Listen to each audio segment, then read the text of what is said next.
This is your final trial, Madeline. Are you ready? One question. What happens if I say no? What if I decide I don't want to work for you after all? We'd be disappointed, of course. But it's always your choice. And speaking of choices...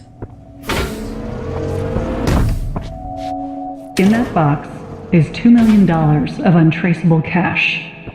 You must decide where to send the money by attaching one of the postage labels.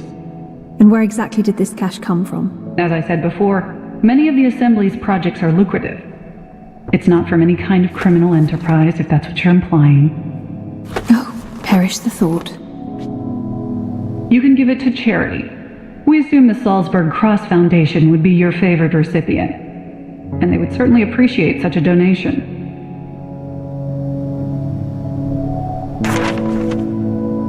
You can donate the money to the police department. No doubt they could use it to do a lot of good. There must be some mistake. This one's my apartment. No mistake. Many of our current members chose to keep the money to fund their important research. Money like this would really help the Foundation provide care and support for suffering families. An interesting choice. Wait, is that it? No puzzle? No puzzles, Madeline. Not this time. But it's not over.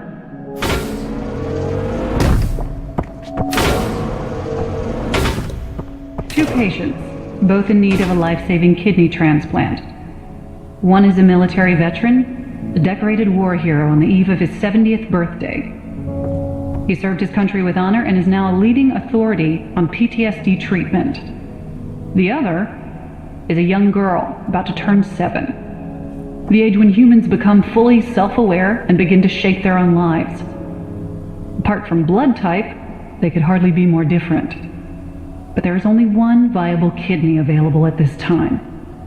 Whomever you choose to give the kidney will live. The other will almost certainly die.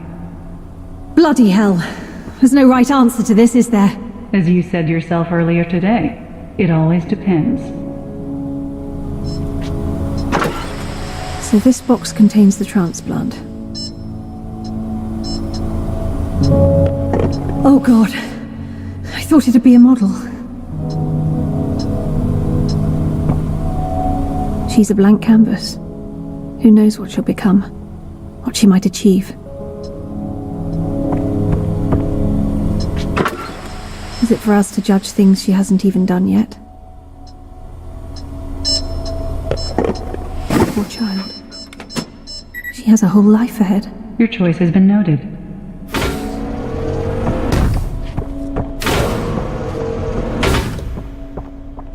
The Assembly's resources are plentiful, but not infinite. Choices must always be made. Yes, I'm sensing the theme. So what's the story here? This child has a rare and terminal genetic disorder that is about to manifest. His life expectancy is mere months. We have the power to make a difference, but how we do so is a difficult choice. The green button is for assured life now. We have developed an experimental treatment that will delay the disorder's acute symptoms until adolescence. But barring another breakthrough, he won't survive to adulthood. The blue button is for the chance of a better life later. He will be placed in our proprietary cryonic stasis program. If he survives that process, he can be preserved until a cure is found. But that may take decades, if it can be found at all. Neither option sounds like much fun for the poor boy's family. But this is silly.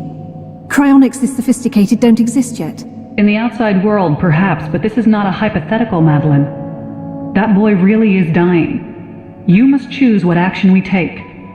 You can't be serious. Oh, bloody hell.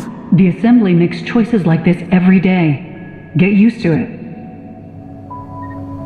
Cryonics this advanced sounds like science fiction. Can it actually be true? Medicine always progresses. Given enough time, we'll find a cure. Thank you. And now, your final test.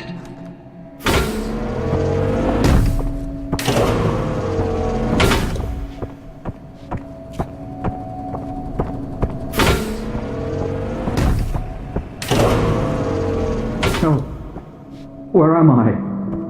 What?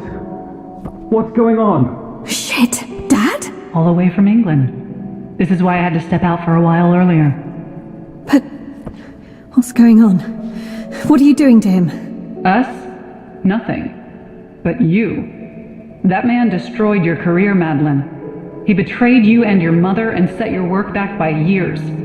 Your husband left because of him. You had to flee the country because of him. All because he didn't trust you. He didn't believe in you. All right.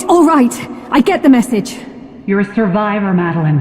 You came to us and we can help you fulfill your destiny. But not before you make him pay for what he did. For all the pain he caused. Push the button, Madeline. Push it! Oh, God. Go on! Scream, you bastard! Oh, shit.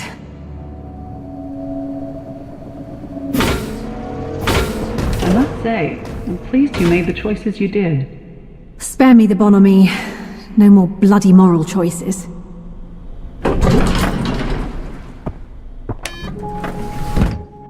Hello, Madeline. I'm the director of the Assembly. First of all, let me assure you, despite all the theatre, that wasn't really your father. Your computer again.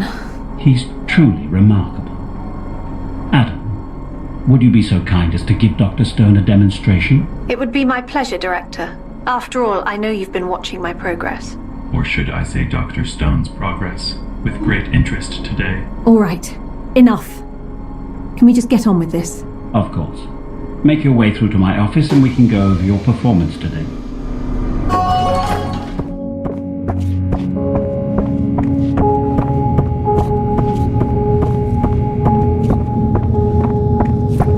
Congratulations, Madeline.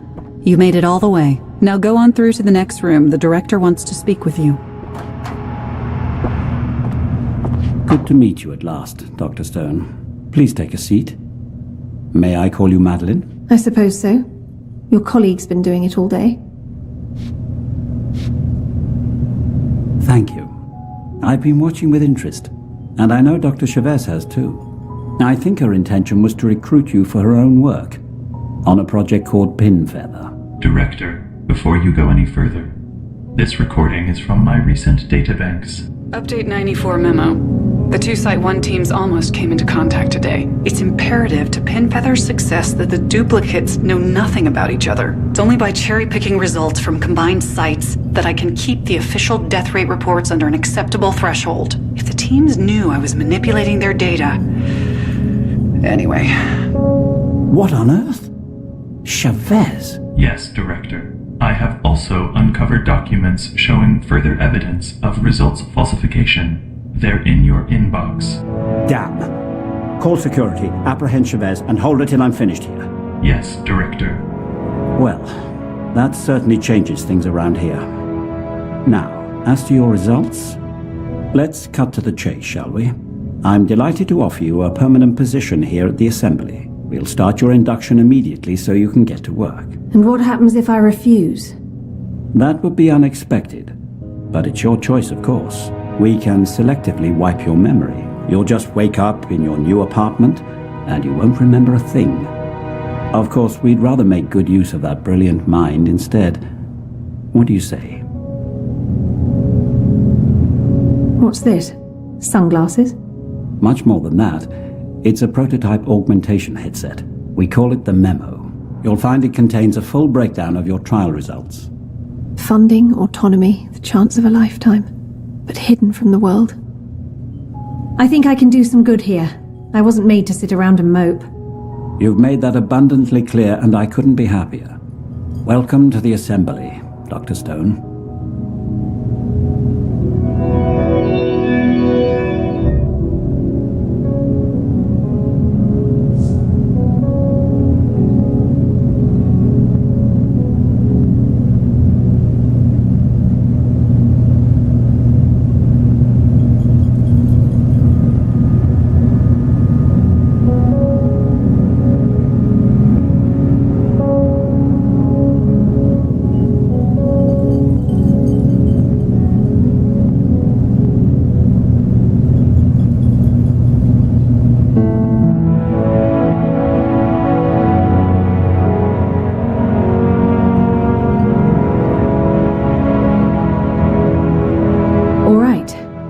So when do we start?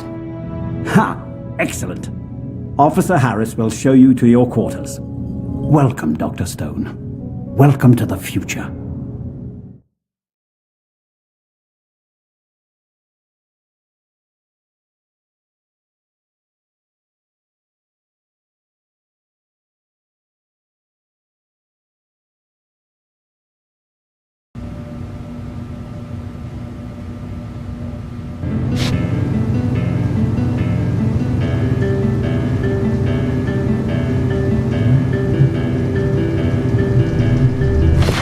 Well, this is certainly promising. At this rate, we could have Salzburg Cross in remission within 2 years.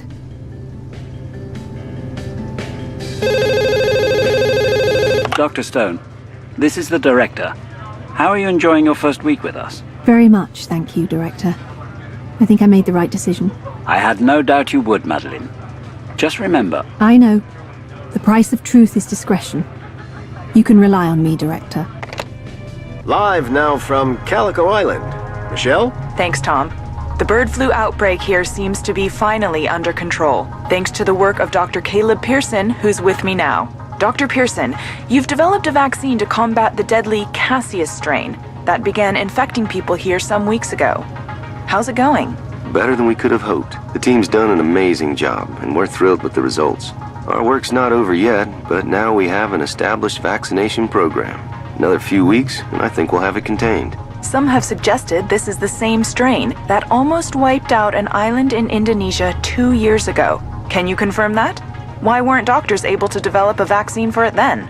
Well, we seem to have lost our connection to Calico Island. Sorry about that. Still, good news for everybody. Now, the UN today debated yet another resolution on climate change.